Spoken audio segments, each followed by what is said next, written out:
अस्सलाम वालेकुम, welcome to Sufiyan abroad.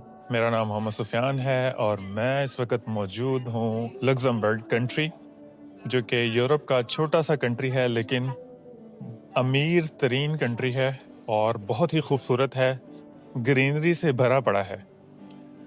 मैं यहाँ पे आपको आज इस वीडियो में बताऊंगा कि यहाँ पे रहने के फ़ायदे और नुकसानात। फ़ायदे यहाँ पे रहने के ये हैं कि हाईएस्ट सैलरी है, पर आवर तकरीबन 50 यूरो आपको मिलता है। और अगर आप क्वालिफाइड वर्कर हैं तो आपकी पर मंथ सैलरी तकरीबन 3,000 से ज़्यादा है। और अगर आप नॉन क्वालिफाइड वर्कर हैं, आपकी सैलरी 2600 यूरो तकरीबन बनती है।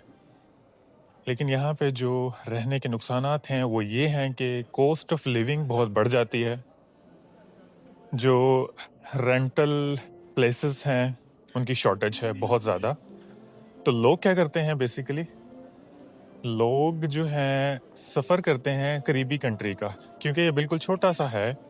आप अगर मैप पे देखते हैं तो इसके साथ बॉर्डर लगता है फ्रांस का, बेल्जियम का और जर्मनी का।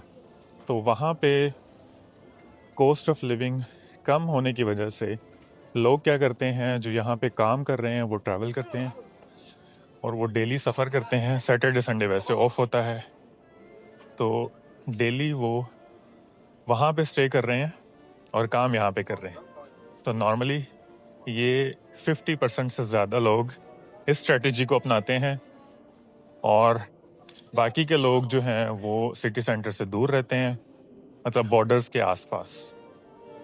तो इस तरह से करने का नुकसान भी ये है कि आपको टैक्सेस के हवाले से मसले मसाइल हो सकते हैं, क्योंकि अगर आप उस कंट्री में स्टे कर रहे हैं और काम यहाँ पे कर रहे हैं तो टैक्सेस शायद आपको उस कंट्री के मुताबिक पे करने पड़े। तो एक और जो बेनिफिट है यहाँ पे काम करने का, रहने का, वो ये है कि ये है मल्टी कल्चरल कंट्री।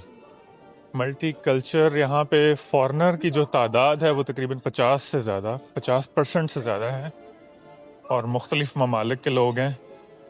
इसी वजह से जो लैंग्वेजेस हैं वो भी मल्टी हैं, मल्टी लिंगुअल कंट्री भी कह सकते हैं आप इसको, क्योंकि यहाँ पे लग्जमबर्गिश, फ्रेंच, जर्मन और इंग्लिश क्लियरली बोली जाती है। तकरीबन सबको ये लैंग्वेजेस आती हैं, इसलिए जो एक्सपैट्स हैं या फॉरेनर्स हैं या विजिटर्स हैं या जो वर्कर हैं उनको लैंग्वेज का इतना इशू नहीं होता।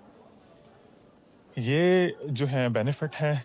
लेकिन कुछ डिपार्टमेंट्स में कुछ जो एडमिनिस्ट्रेटिव डिपार्टमेंट है वहाँ पे कुछ स्पेसिफिक लैंग्वेज हैं, मसलन आपको फ्रेंच बोलनी पड़ती है या फ्रेंच में आपको करना पड़ता है या जर्मन में आपको करना पड़ता है। तो ये एक ड्रॉबैक सिर्फ कुछ लोगों के लिए हो सकता है, लेकिन ज़्यादातर प्लस पॉइंट है। अब मैं जब यहाँ पे कम्युनिकेट कर रहा हूँ शॉप्स वगैरह में या किसी रेस्टोरेंट में, तो टोटली इंग्लिश, सबको इंग्लिश आती है, उसका कोई इशू नहीं है। तो अभी मैं जो एंटर हुआ हूँ, ऑब्वियसली मेरे पास जो है स्पेन का जो डिजिटल नॉमड वीज़ा अप्रूव हुआ था उसका कार्ड है।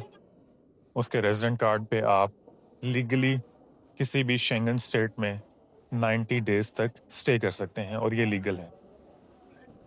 तो अगर आपके पास कोई भी यूरोपियन आईडी है, कोई भी इवन शेंगन विजिटर वीज़ा है, तो ऑब्वियसली आप इस कंट्री को विजिट कर सकते हैं और यहाँ पे अपॉर्चुनिटीज़ तलाश कर सकते हैं। इसके अलावा यहाँ पे जो अपॉर्चुनिटीज़ ज़्यादा किस डिपार्टमेंट में है, ज़्यादातर यहाँ पे फाइनेंस डिपार्टमेंट, बैंकिंग का हब है।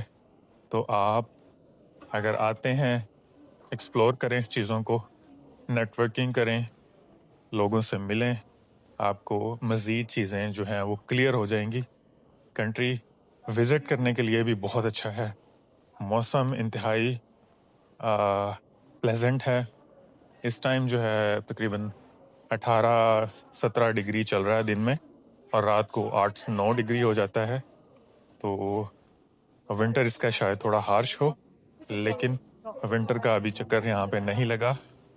तो ये थी आज की वीडियो। इसमें मैंने आपको थोड़े बहुत इसके प्रोज एंड कॉन्स बताए यहाँ पे रहने के। तो मिलते हैं अगली वीडियो में, तब तक के लिए इजाज़त दीजिए। अल्लाह हाफिज़।